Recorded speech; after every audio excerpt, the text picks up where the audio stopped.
Dans cette vidéo, tu vas apprendre à trouver tes 3 plus gros clients. Je vais te montrer exactement les étapes que moi je peux faire à côté de mes business et comment je ferais si je devais tout recommencer de zéro. Donc la première étape, rechercher la demande du marché. Donc pas de panique. Toutes les étapes, on va les faire ensemble. Je vais vraiment vous prendre par la main et vous montrer comment moi je fais tous les jours. Welcome to the jungle. Hop, vous ouvrez Welcome to the jungle. Évidemment, vous allez taper des mots-clés autour de votre métier. Donc si par exemple, vous faites de la vidéo, vous allez taper vidéo. Ici, en fait, Welcome to the jungle, si tu ne connais pas ce site-là, c'est un site qui permet d'être recruté beaucoup plus facilement et de voir tous les jobs qui sont mis à disposition en temps réel. Donc par exemple, là, on va sur job, j'ai tapé vidéo, stage journaliste vidéo, vidéo producteur, vidéo casino service, chef de projet audiovisuel. Donc en fait, vous allez taper plein de mots-clés autour de votre métier. Soit vous allez directement ici, vous tapez freelance. Bon, ça, je vous invite à ne pas le faire parce que généralement, vous êtes payé au lance-pierre et c'est pas les meilleures boîtes. Moi, ce que j'aime bien faire, c'est vraiment de voir les boîtes qui recherchent des CDI. Pourquoi ? Parce que une entreprise a quasiment tout intérêt à travailler avec vous en tant que freelance. Pourquoi ? Parce que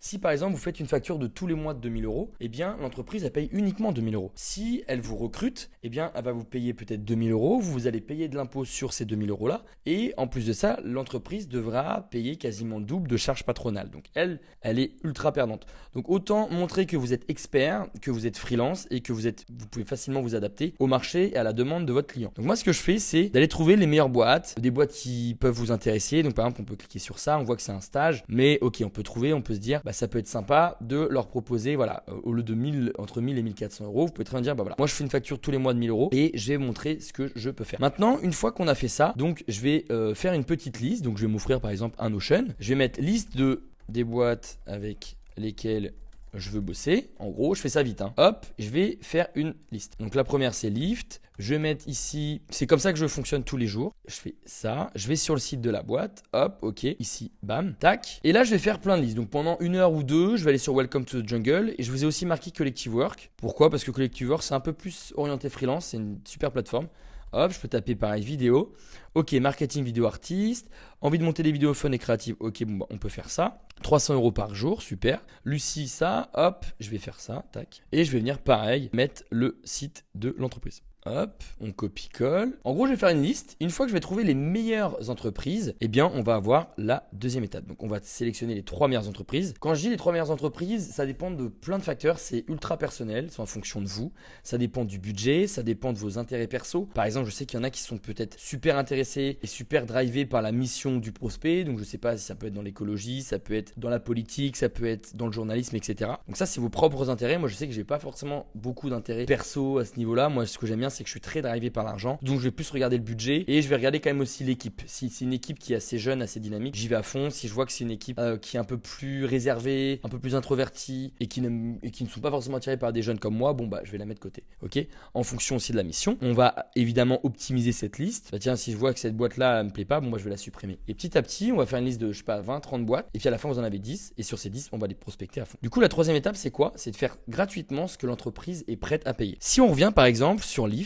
on se rend bien compte, monteur vidéo. Ok, là on regarde un peu la mission, descriptif du poste, participation au tournage, montage des vidéos à partir de Rush. Ok, super. Donc ça veut dire qu'ils ont déjà fait des interviews. Bien, moi, ce que je vous conseille, parce que là l'entreprise Lyft est prête en gros à payer l'alternant, ou si c'était un CDI, pareil, le salarié, pour au moins montage de vidéos à partir de Rush. Et bien moi, ce que je ferai à votre place, j'irai chercher une vidéo que Lyft a pu tourner. Donc pour ça, il faut un petit peu chercher ressources, ça peut être actualité, ça peut être sur par exemple Instagram. Hop, ok. Donc là, on voit qu'il y a plusieurs vidéos, donc on peut en prendre une par exemple. Tac. Donc du coup, moi, ce que je ferai maintenant à votre place, si évidemment je mettais dans la peau d'un monteur, j'irai télécharger cette vidéo. Je fais gratuitement ce que l'entreprise est prête à payer. C'est-à-dire, j'ai pris un exemple du coup avec monteur vidéo. Trouver une vidéo de l'entreprise sur Internet, on vient de le faire, c'est ça. Et améliorer son montage. Donc, j'apporterai du motion. J'essaierai de faire un truc beaucoup plus joli. Là, c'est quand même pas non plus très très beau. Ajouter un petit peu de son, des effets, du VFX, etc. Bref, vraiment apporter beaucoup plus de valeur. Pour que l'entreprise se dise, ok, avant c'était comme ça. Après, lui, c'était comme ça. C'était beaucoup mieux. Donc, du coup, ça me donne envie de le contacter. Mais du coup, on arrive à la 4e étape. La 4e étape, c'est d'ouvrir LinkedIn. Ok, on va ouvrir LinkedIn. À ce moment-là, vous avez déjà amélioré du coup cette vidéo-là avec du motion, etc. Uniquement parce que j'ai pris l'exemple du montage vidéo. Mais posez-moi la question en commentaire de ce que vous faites et je réponds à tout le monde. Je vais vous donner des idées de ce que vous pouvez offrir aux entreprises pour qu'elles vous signent derrière. Hop, on va taper Lyft. Donc le problème de Lyft, c'est qu'ils ne sont pas sur LinkedIn. Bon, moi j'aime bien LinkedIn. Bon, là du coup, c'est pas forcément le meilleur exemple. Soit vous pouvez trouver évidemment une entreprise qui est ici. Ensuite, c'est bien d'aller chercher des salariés. Donc, vous pouvez très bien taper Lyft et logiquement, vous allez trouver des employés. Donc, du coup, on pourrait arriver ici et de se dire, bah tiens, Lauriane, bon, c'est pas du tout, elle est pas du tout chez Lyft, mais parce que j'ai pas forcément trouvé l'entreprise sur LinkedIn. Bon, ça, c'est quand même très très rare. Admettons, Lauriane, elle travaille chez Lyft. Qu'est-ce que vous allez faire? Eh bien, vous allez poster votre vidéo. Vous allez faire tac, hello. Voici un avant-après vidéo pour l'entreprise Lyft. Peut-être qu'on peut la retrouver ici si je fais Lyft.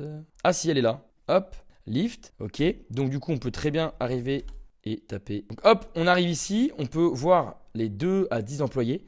Et là, c'est top. Ça veut dire qu'une fois que je vais avoir publié mon post pour montrer l'avant, l'après mon travail, donc mon travail gratuit, je vais copier mon post et je vais l'envoyer. Donc, je vais évidemment ajouter toutes ces personnes, des personnes qui travaillent chez Lyft, et je vais leur dire hello, voici ce que j'ai fait pour ton entreprise dans laquelle tu travailles. Dis-moi ce que tu en penses, donne-moi ton retour, etc. Et du coup, ça, c'était l'étape numéro 4. Donc, on ouvre LinkedIn, on poste si on identifie l'entreprise en question. On ajoute un max de collaborateurs de l'entreprise pour pouvoir envoyer des messages. On envoie le lien de votre post et un message du genre hello Louis, voici ce que j'ai fait gratuitement pour mon entreprise. Pas besoin d'aller beaucoup plus loin. Et ensuite, l'étape 5, c'est de faire le call et de vendre une prestation. Parce que si vous envoyez quelque chose de stylé à une entreprise de manière gratuite, alors qu'elle recherche ça, elle est prête à payer, je peux vous assurer que derrière, on va vous proposer un call. Ok, on a kiffé ce que tu as fait pour nous. Est-ce qu'on peut prendre un rendez-vous? Donc, vous allez faire le call, vous allez vendre une vraie prestation. Et dès que c'est validé, qu'est-ce qui va se passer? Vous n'allez pas passer des heures à se dire qu'est-ce que je fais? Est-ce que je fais un devis? Est-ce que je réfléchis au prix? Non. Vous allez dire voilà, ma prestation, elle coûte, admettons, 1000 euros. Et ensuite, vous allez cliquer sur le lien en description, vous allez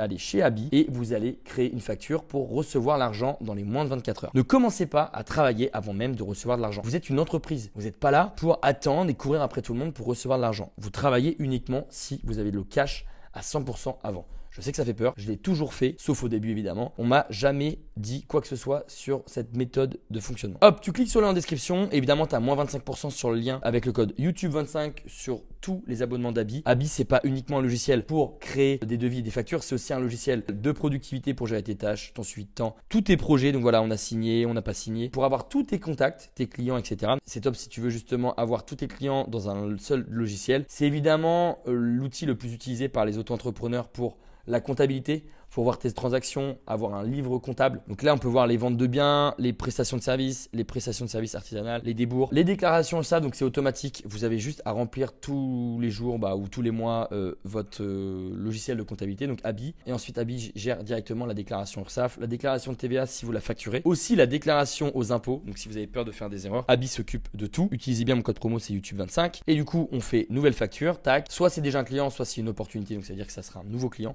Pour moi, on va partir du principe que c'est déjà un client, tac, et on va venir par exemple Andrea Hubert, hop, et là vous avez vu, ça va très vite. Donc on va dire, tiens, c'est un téléphone portable. Bon, normalement c'est pas un téléphone portable, mais c'est une vidéo, voilà, vidéo tac. Et du coup après, on a juste à dire si c'est une vente de marchandises. Bah non, c'est une prestation de service. Et là, vous pouvez directement ensuite finaliser. Vous l'envoyez à votre client, le client va recevoir un mail et du coup une notification, il a juste à vous payer et vous, une fois que vous avez reçu l'argent, vous commencez à bosser. Et on va voir ensuite l'étape 6, si l'étape 4 ne fonctionne pas, c'est-à-dire si ouvrir LinkedIn, etc. ne fonctionne pas, qu'est-ce qui va se passer? On va trouver l'email du CMO, du CEO ou du responsable de votre secteur d'activité, donc marketing, RH, développement, etc. Pour ça, si on veut faire Lyft par exemple, on peut très bien aller sur Hunter.io, ok. On va prendre le site Lyft, hop. Donc moi, il faut juste ça. Il faut le nom de domaine. On va faire Finder, hop, entrer le nom de domaine. Donc c'est celui-ci, hop. Et là, on voit que l'email de Lyft, c'est ça, ok. Du coup, on a l'email, hop. Donc du coup, là, on a Lorraine. Donc ça veut dire que on a Hunter.io pour trouver la combinaison de l'email de l'entreprise. Donc là, on sait ça. Si par exemple, vous, le CEO, c'est Louis, eh bien, vous allez juste à dire, ok, bon, bah là, on a déjà un email. Donc j'imagine que l'adresse email de Louis, c'est @lyft-ed.fr. Ok. Et puis après, hop, bon, évidemment, après on fait ça. Donc on va dans Gmail ou dans votre adresse email. Hop, tac. Donc là, on se rend bien compte que c'est une bonne adresse email. Et là, moi, je vais mettre un objet, vidéo montée Lyft, prénom de la personne. Et là, hello, avant, après mes montages vidéo sur votre dernière vidéo Insta. Tu en penses quoi? Hop. Et là, mettre un petit PS. J'ai vu que vous recherchiez chez un monteur vidéo à temps plein. Vous envoyez le lien de votre post LinkedIn ou le lien de votre vidéo et derrière, vous êtes quasiment sûr d'avoir un rendez-vous. J'espère que cette vidéo vous a aidé. N'hésitez pas à cliquer sur le lien en description pour utiliser Abi. Vous avez moins 25% de réduction avec le code YouTube25. Abonnez-vous à la chaîne parce que là, je vais envoyer plein de contenus gratuits pour vous aider à développer votre activité de freelance. Et sur ce, je vous dis à très bientôt pour une prochaine vidéo.